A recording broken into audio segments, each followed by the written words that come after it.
Okay. So good afternoon everyone, and welcome to our lecture today in conjunction with the Extraordinary Quilts 1700 to 1945 exhibition from the Victoria and Albert Museum. This exhibition offers visitors an unprecedented opportunity to see over 30 quilted or patchwork bed covers and bed hangings, as well as sewing accessories created over 2.5 centuries. My name is Anita Holtzclaw, and I'm from the Public Programs section here at the gallery, and it's my pleasure to introduce our speaker today, Mary Jose. Mary Jose is a textile conservator with a passion for handmade textiles and is the Director of Fabric and Life in Adelaide. From her background in the conservation of textiles, she has developed a keen interest in the preservation of cultural identity through traditional textiles. Today, Mary will be presenting an illustrated lecture exploring the expression of culture and place found in the designs and materials used in quilt making, as well as looking at the quilts from a conservation perspective, caring for quilts, how to evaluate their condition, preventative measures to help preserve quilts, and how to clean and repair them. There'll be an opportunity for questions at the end, so if you do have any, please hold them until then. And we are thrilled that Mary was able to come to Brisbane to speak to us today, so please join me in welcoming Mary Jose.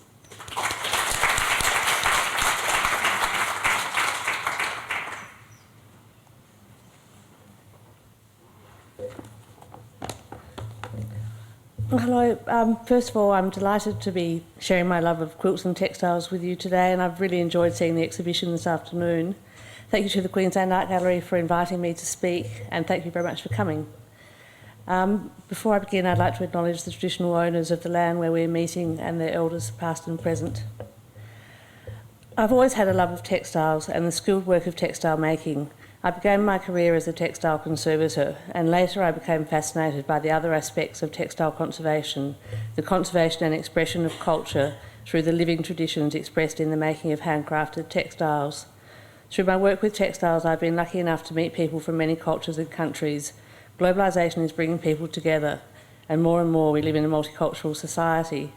Textiles of all kinds, whether they be contemporary or traditional, bring people together, building understanding about traditions and beliefs of others. Today I'm going to talk a little about this aspect of quilts and then move on to the best ways to care for quilts, both old and new. Just as contemporary textiles tell us about the makers, we can learn much from the historic textiles, as we've seen in the exhibition. This exhibition covers quilts from 1700 to 1945, nearly 250 years. It's a very long period. We can learn so much about the society and the daily lives of people through the quilts they make. Quilts from every era tell us about the history of their time and often about the people who made them. The fabrics that were used in the quilt give us an understanding of the life of the quilter. Looking at the quilts today, the tiny stitches and the fantastic skill and workmanship, the stitching in those quilts is just absolutely fantastic to see. Some quilts are made from bought fabrics, but many quilts are made from remnants of fabrics that have been used for other purposes, such as clothing or curtains. Some quilts incorporate silks used to wrap cigars, others incorporate ribbons won in agricultural shows, or those made to celebrate historic or community events. These quilts incorporate messages and tell the history of their making. How the quilter chose to put the colours and patterns together gives us a snapshot of contemporary taste in a particular period of history.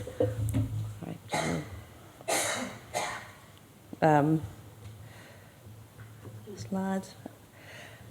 These quilts incorporate messages that are passed on to us even over a period of 250 years. The fabrics used in quilts have been used by textile historians to date clothing and other textiles, and pattern books held in libraries and museums can be used to date a quilt through the designs and materials used in the fabrics. The paper templates even used to cut patches for patchwork quilts also hold stories about the life and time of the maker. There may be papers reporting current events or old inventories showing household expenditure. There are endless stories told through quilts, and many styles of quilting reflect their place of manufacturer. These traditions vary significantly in different cultures, even when similar techniques are used to make them. There are many Australian quilts that tell distinct stories of our history. The Rajah quilt included in this exhibition was made by women convicts on the HMS Rajah on their voyage to Van Diemen's Land in 1841. More recent quilts that tell a particularly Australian story are the Changi quilts, and there's one also in the exhibition. The one shown here is held in the collection of the Australian War Memorial, and it was created by women interred by the Japanese in Changi prison in Singapore during World War II. It's supposedly made for the wounded in Changi hospitals, the quilts were really meant to relieve the boredom, to boost morale, and to pass on information to other camps. A quilt was made for each of the Red Cross organisations of Britain, Australia and Japan. The meaning of the many personal messages on these quilts are now lost, but we do know the names of the 9 Australian women who made this quilt. Just in Australia, there are so many different quilting traditions, as you can see from this diagram taken from the Australian Quilt Register, and there are so many more in the rest of the world. It's a huge field, as I'm sure you all know. In India, for example, quilts are made from recycled fabric, saris or other cloths. They are patched and layered together and stitched to make them strong, durable and warm. Cloth is reborn into glorious expressions of contemporary culture. Nothing is wasted, and the fabrics with their designs and techniques of manufacture are passed on to another generation. New fabrics are also bought at the markets and then embellished with rich traditional designs to take on a new meaning. A sense of place and time are often captured in the making of a quilt. Quilting was introduced into the Hawaiian Islands by missionaries in the 1820s. There is now a strong living tradition of quilting in Hawaii and throughout the South Pacific. Hawaiian quilts commemorate significant historical events just like the quilts in this exhibition, and they depict the lush tropical plants of their own location. Hawaiian quilts are traditionally formed of only 2 colours. This quilt was made in 1887 and represents the Tree of Life, a design which was common through British Palampores 18th century Indian cottons which were imported from India to Britain. The interpretation of design is distinctly Hawaiian, with the inclusion of the local flowers such as fuchsias and lily of the valley. No matter where a quilt comes from or how it was made, there are common factors in the best way to preserve and care for it. There are a number of important elements that impact on the deterioration of textiles, and these are handling, light, pests, cleaning, storage, stabilisation and repair, and display and use. From the perspective of textile conservation, quilts are fraught with problems. Inherent bias is the term used by conservators to sum up the conservation issues related to the construction of a textile and the materials from which it is composed.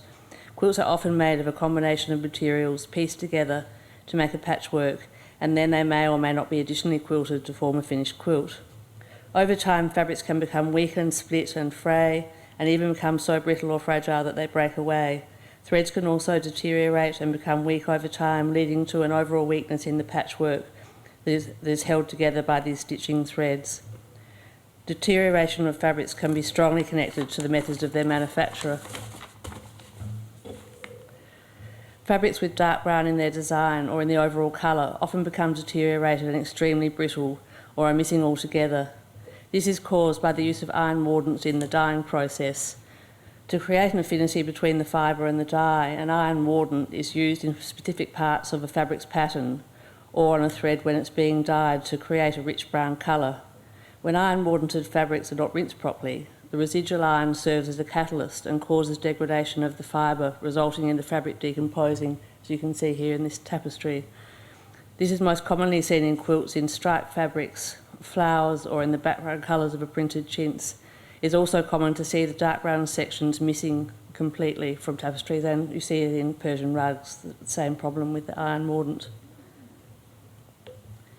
In the 19th century, red cotton fabrics were frequently achieved by dyeing the whole fabric red with madder using the Turkey red process. Different mordants were used in the dyeing process to determine the colour of red that was achieved.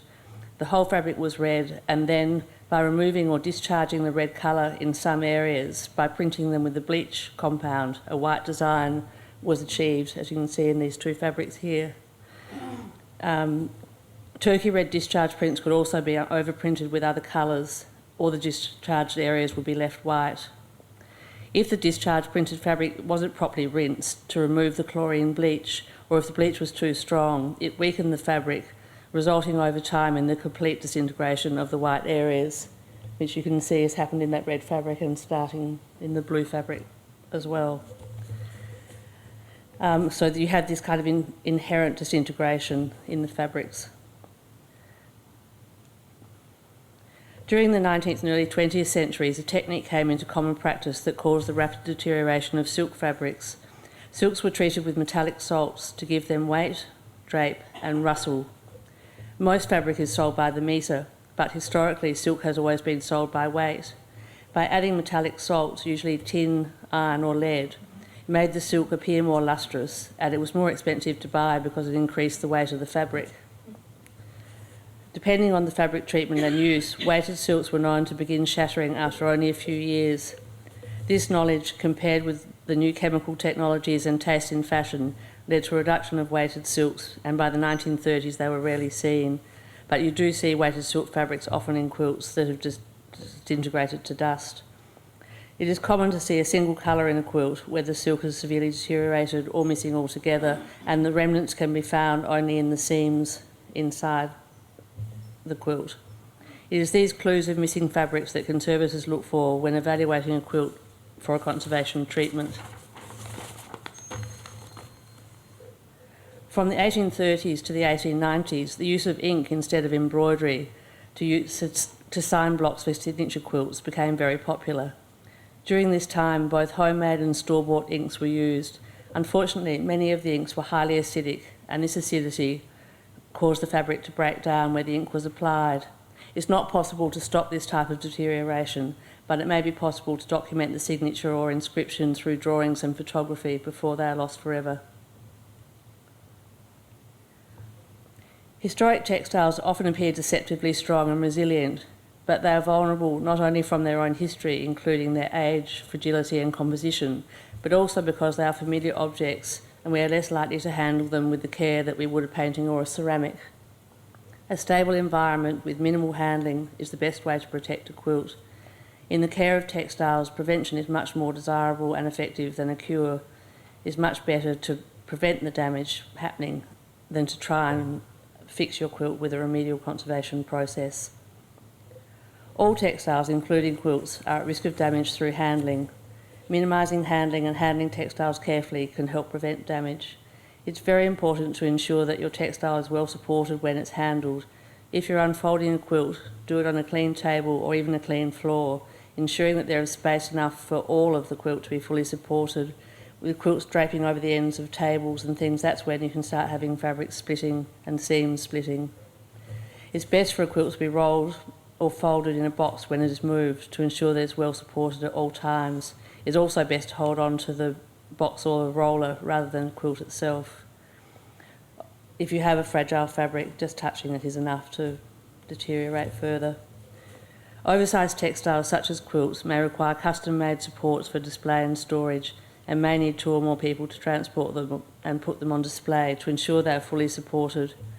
In this exhibition you can see several different ways that quilts are supported, like the cot quilts that are on a form, some of the different methods of display with sloping boards to provide proper support, and the beds too, to see the quilts in the way that they're meant to be used. If you're handling precious textiles, you should wear white cotton gloves. These gloves will prevent any dirt or oils in your skin from transferring onto the textile. Oils from our skin can be invisible on the fabric, but over time they will attract dirt and disfiguring stains will appear. Soils that are passed on to a textile can attract insect attack and also cause mechanical damage to the fibres as they react to changes in relative humidity.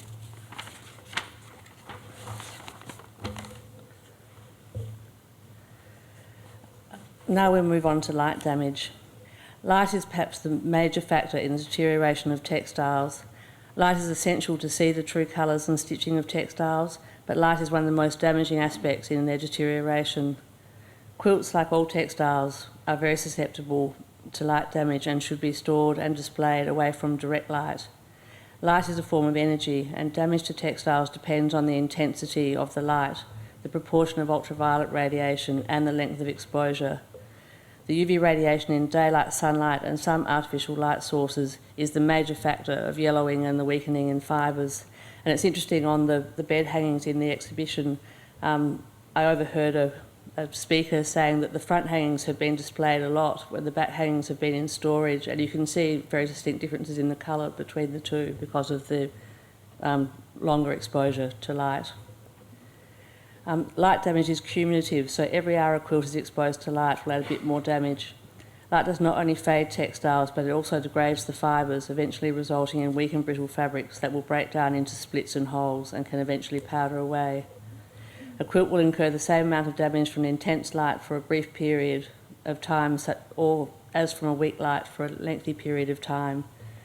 Ideally, textiles should not be exposed to any UV radiation from daylight or from unfiltered UV-emitting lights. This is one of the reasons textiles are rotated in museum exhibitions and the light levels are often low. There are many common sense ways to protect textiles. You can add curtains to your windows. You can turn off lights when you're not in the room. You can use LED lights. LED lights are becoming much more available to us now, and they're a much better light source for textiles. You can have dimmers on your light switch. Increase the distance between the actual light source and the textile. That also helps to dissipate the heat from lights. And people often use UV films on windows to help filter out the UV light. Pests are another major cause of damage to textiles. Textiles can be very vulnerable to damage from pests such as insects, rodents and microorganisms. And if you have a problem with an infestation, it's important to manage it very quickly to minimise the damage to other associated materials. Textiles and costume collections are often housed in undisturbed, in dark environments which can provide the ideal habitat for insects. Larvae of the clothes moth and the carpet beetle are particularly damaging because they like to eat protein fibres, particularly wool. They will also attack silk, cotton and synthetics if soils are present or if these fabrics block their way to a food source. I've seen insects eat through storage covers of Tyvek, which is a spun-bonded polyethylene fabric which is often used to store textiles, just to get to the woolen textiles inside.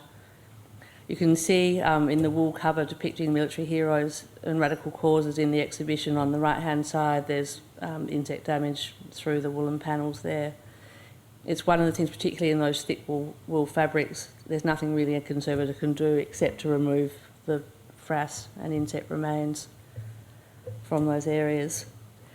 If the textiles do show signs of attack, they should be immediately isolated from other materials, and if possible, they should be frozen. All growth stages of insect pests that affect textiles, including the eggs, the larvae and the adults of clothes moths and carpet beetles, are killed by freezing.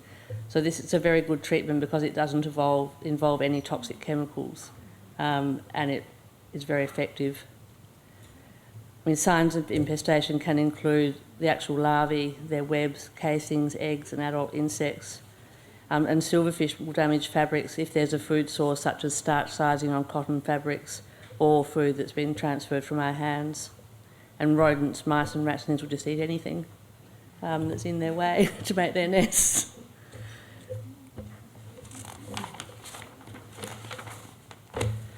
So textiles are also damaged by microorganisms such as mould and bacteria, and I guess in Queensland that's a bigger problem for you here than it is for us in South Australia, although we have a colder climate that has its own problems.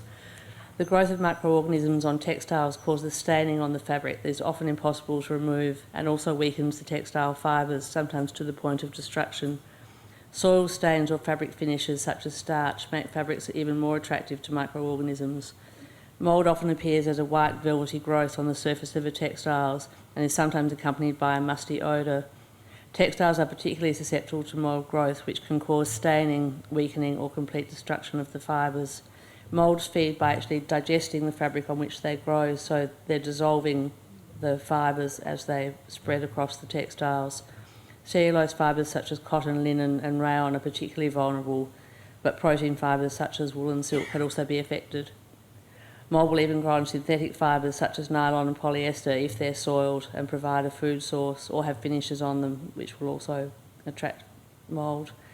Although mould spores are always present in the air, they can only grow in environmental conditions that are suitable, and this is relative humidity over 65%, warm temperatures and poor air circulation.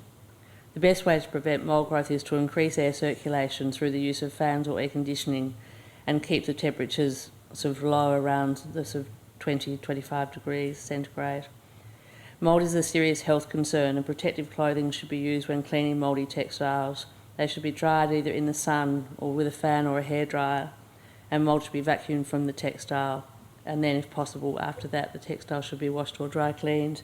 This slide shows the mould being removed with a small vacuum cleaner, and it would be brushed off the surface and sucked up with that vacuum cleaner. The best way to keep your textiles pest-free is to keep the textiles in their home clean, have good air circulation and inspect stored textiles regularly. We're all likely to put textiles away in storage, pack them all up properly with acid-free tissue paper and think that they're all set then, but they really need to be regularly checked to make sure that nothing's happening. If you do have problems, there are different traps you can get to find out what exactly is eating your textiles and then treat them accordingly, either with freezing or with a pesticide treatment.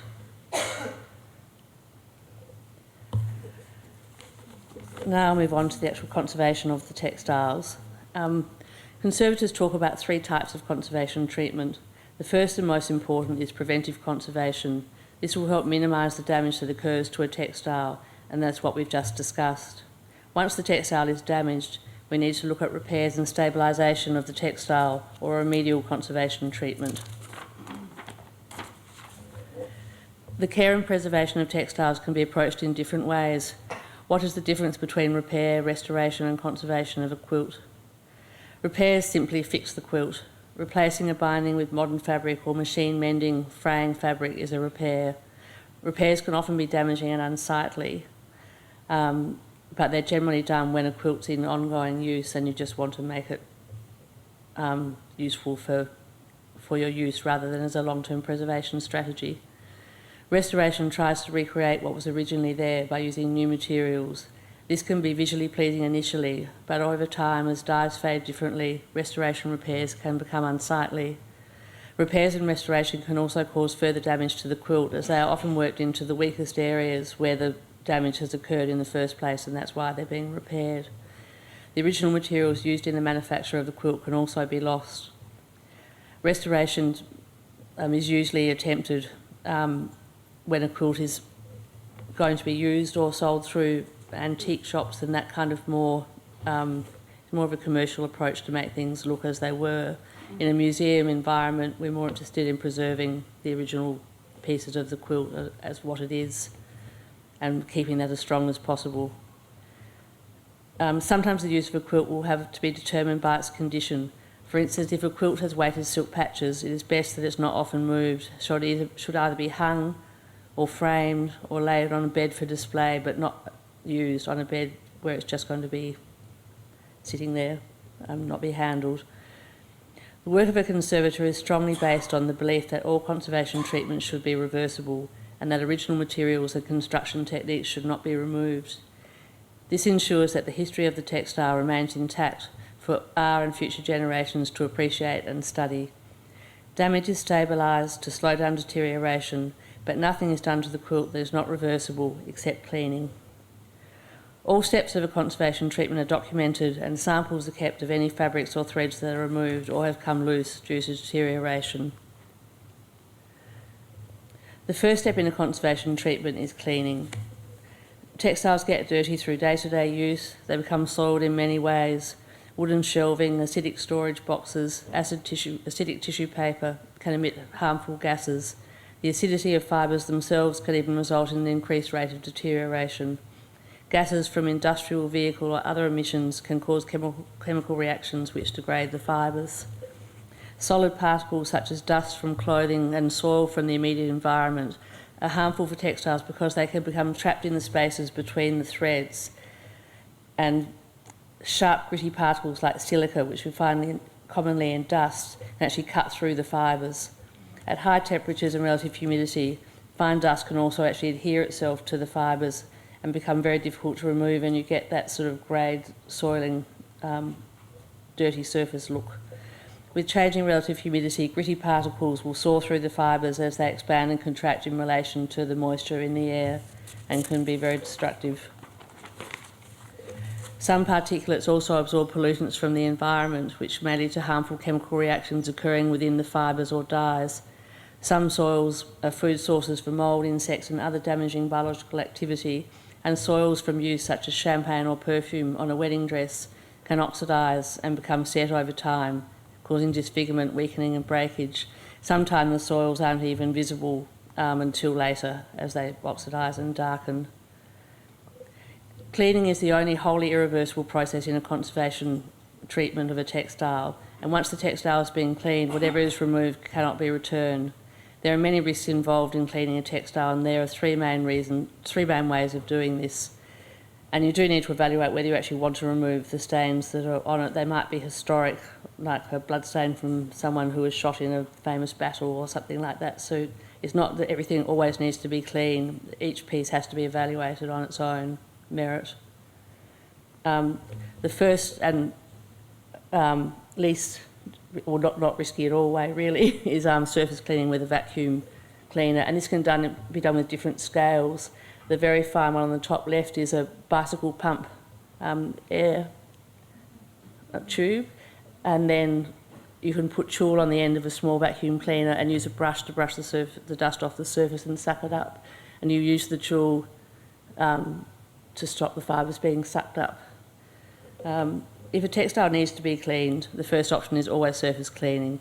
It's desirable to surface clean a textile when it is flat on a table, but it's also possible to surface clean a hanging textile.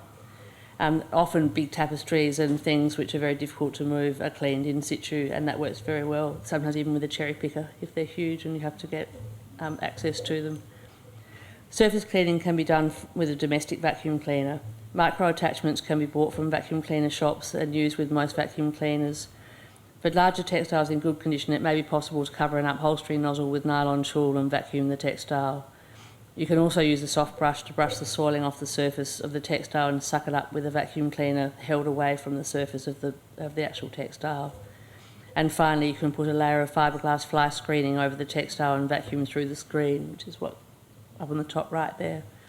The nylon tulle and the fly screen both stop textile fragments from being sucked up in a vacuum cleaner, and this is particularly important when cleaning heavily degraded or damaged textiles, such as this sampler, which has a lot of insect damage, which was inside the rebate of the frame and all through it, so it was very vulnerable to fibre being lost. The next decision about cleaning is whether an item should be spot cleaned or fully submerged, or whether it should be wet or dry cleaned. This will generally depend on what type of dirt is present and the materials and construction of the textile.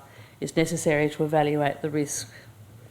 Is the textile strong enough to wash? Will the stains be removed? You need to test the stains and see what might reduce them, or if anything will reduce them at all. Often older stains are very difficult or impossible to remove. What is the construction of the textile? Different materials react in different ways when they expand in water, and this could cause a textile to just fall apart, particularly if you have a layered textile like a quilt where you have a different material in the middle. If it expands more, then the outer layers can split and be damaged.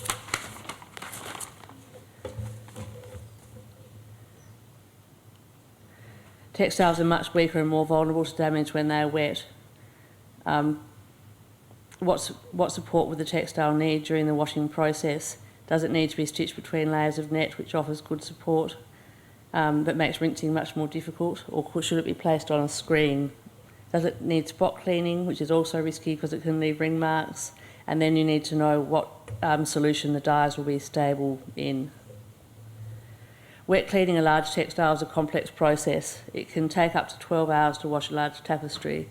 Textiles in conservation lab are always washed flat in a very shallow bath, just maybe a centimetre at the most over the surface of the textile. They're gently sponged just by pushing a sponge down, not by rubbing, and then thoroughly rinsed. As a conservator, I would only wet clean a textile if I felt the need outweighed the risk. Solvent cleaning is called dry cleaning because the fibres don't actually get wet. So this is rolling a quilt, while it's being washed. Textiles are so heavy and difficult to move when they're wet that you need to roll it to flip it, and you obviously need lots of pairs of hands when you're dealing with something of that size.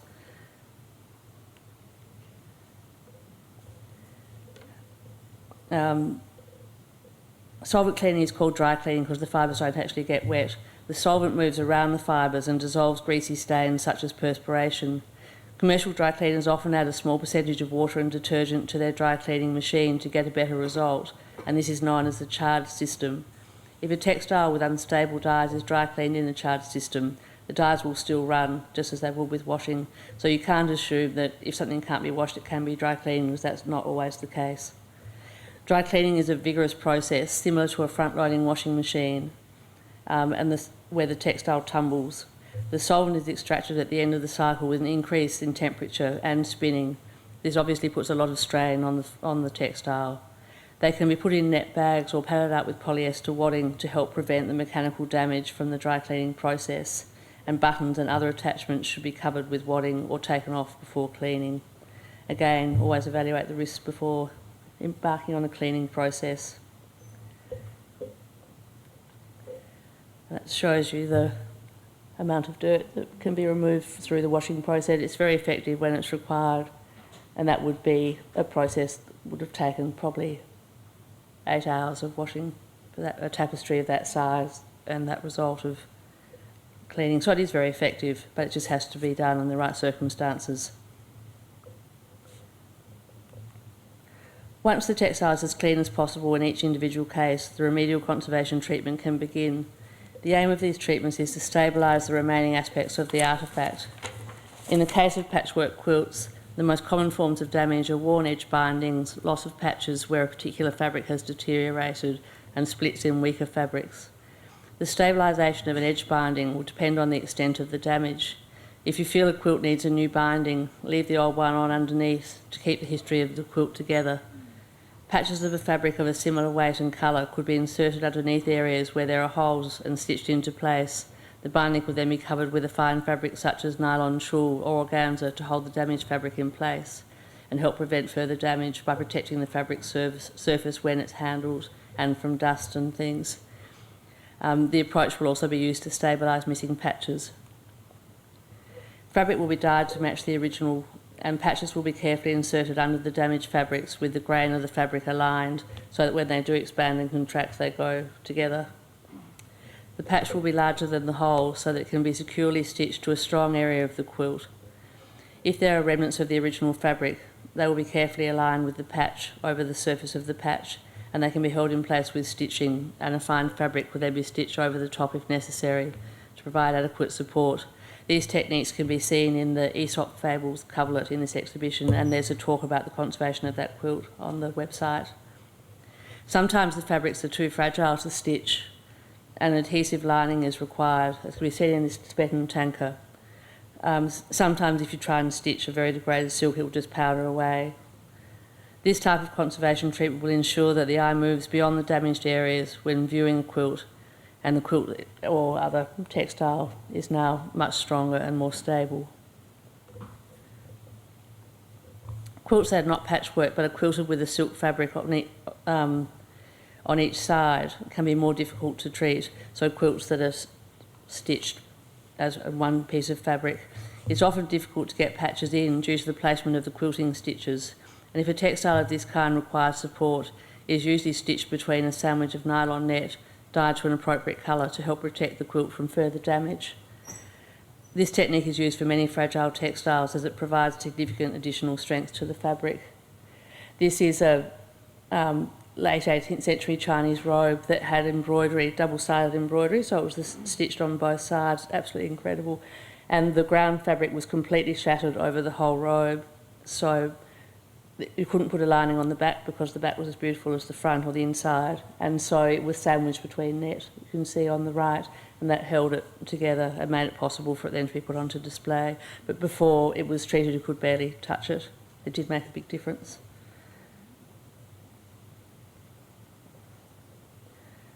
Then we're moving on now to storage. Textiles should be as clean as possible, again, before they go into storage, and appropriate storage can greatly improve the longevity of a textile. It is ideal for the temperature and relative humidity to be as stable as possible. Generally, it is best for the textile to be rolled for storage to prevent creasing and interleave with acid-free tissue paper. Textiles can also be safely stored in acid-free boxes. Boxes can be good for smaller textiles or small rolls, costume and larger textiles which have several layers of heavy embroidery, so you don't want to roll things that are too three-dimensional because the rolling process compacts it and causes damage.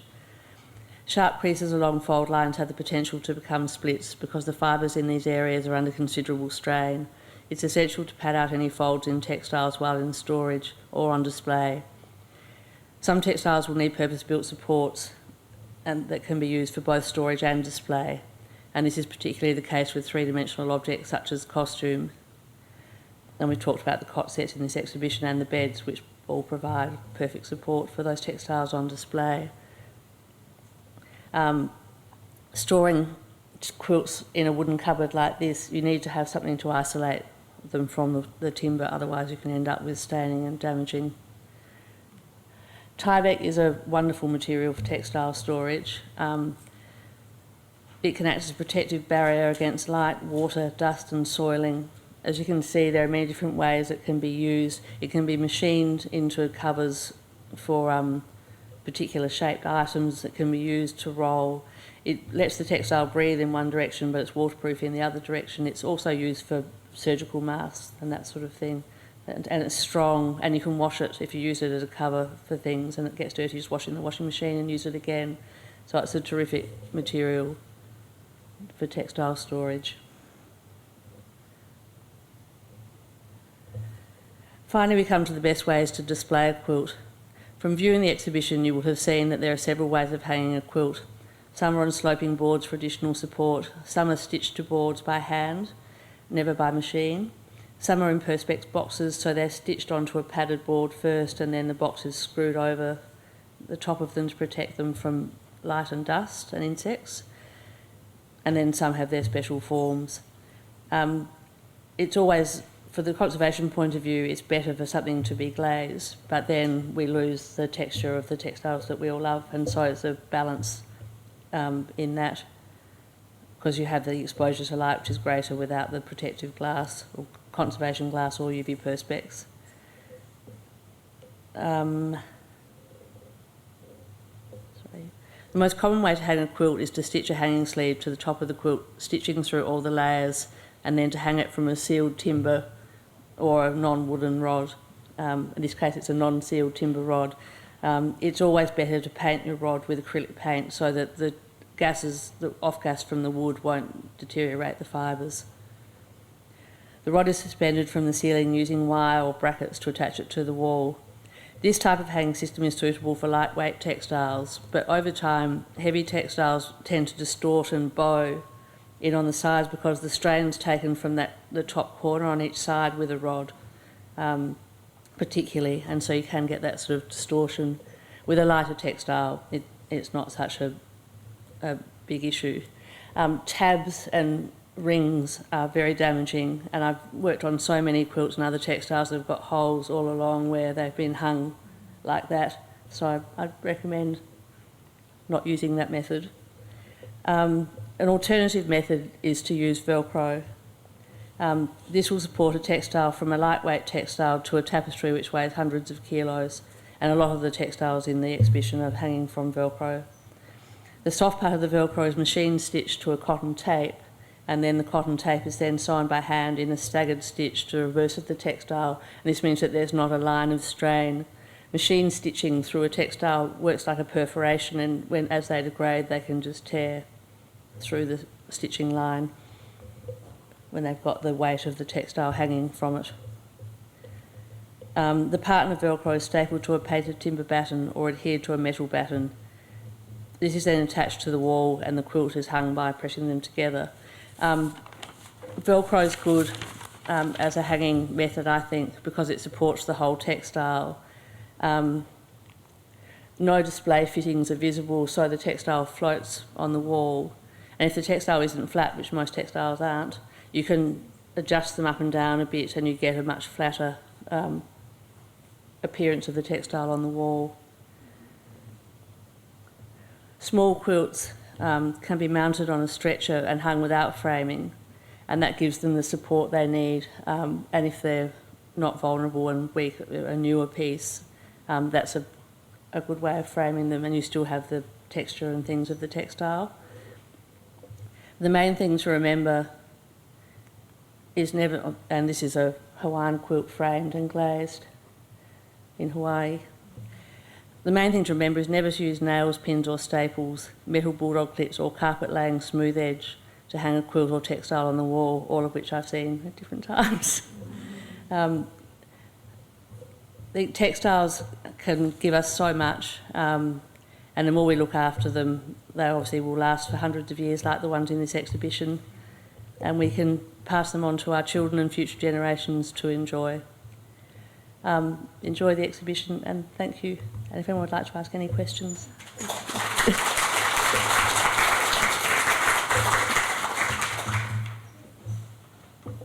So any questions for Mary this afternoon? I don't want to show my ignorance.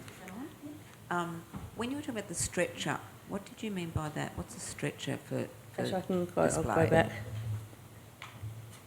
This has a timber stretcher which is made with just flat pieces of timber rather than a tapered normal stretcher, and it's basically glued and screwed together on the back, so it has pieces of timber. And then on top of that stretcher is an acid-free board, which I tend to use core flute because it's strong, and also I've seen paintings that had foam core backings of people who've driven a forklift through them, and it provides no protection. Ever since then I've always preferred core flute because it is much stronger as a protective material, and then it gives the textile a solid support. And then this has a layer of cotton flannelette stretched around the stretcher and then stapled onto the back, and then a layer of silk fabric which is also then stretched around and stapled, and then the textile's pinned onto that and then hand stitched. So the stretching's all done first. You don't stretch the actual textile, so it can just sit and be aligned with the grain of the fabric and then stitched. And depending on the size, it might need to be stitched through the middle as well, or the weight, or sometimes just around the edge will be enough. But it's very effective. That tie bit, where do you buy that, please, Mary? You can buy it from conservation material suppliers. They'll probably be in the phone book. There's Conservation Resources or Zeta Florence. There are a few of them. It's made by DuPont. Absolutely, thank you. And the other thing was the acid-free paper. Where can you get that now? It's so hard to come by. You should be able to get it from any conservation supplier. In Adelaide we have a business called All Box Australia, and they make polypropylene boxes, and they also sell acid-free tissue, and they come flat packed, so they're not hideously expensive to freight, and then you have to put them together yourself. I like their boxes because they're very strong, you can stack them, and they're better than paper boxes in my opinion, because I've seen floods where the paper acid-free card boxes have just all sogged into the textiles, but you do have a risk with fire then, because plastic's worse with fire, so it's always evaluating the risk. One more question. So if you were to wash something, I spoke to you before about those napkins, for instance, what would you use? What's the washing? Well, if they're undyed plain linen, I think you could use a commercial detergent. When I wash things for conservation, I make up the detergent myself depending on what it's made out of and what fibre it is, and whether it's a protein fibre or a cellulose fibre. But really the more gentle detergents, the better. Try to use ones that don't have fluorescent brighteners or bleachers in them. It's like wool wash, no? Wool wash is fine as long as you rinse it out properly. Yeah. And even velvet soap, it's quite good. If you've got soft water, yeah. If you've got hard water, velvet soap will congeal. So. Any final questions? Just one comment. I can speak loudly. When I was making tapestries and I was using Velcro on them, I was advised only to use Velcro brand Velcro, that the other brands wouldn't hold.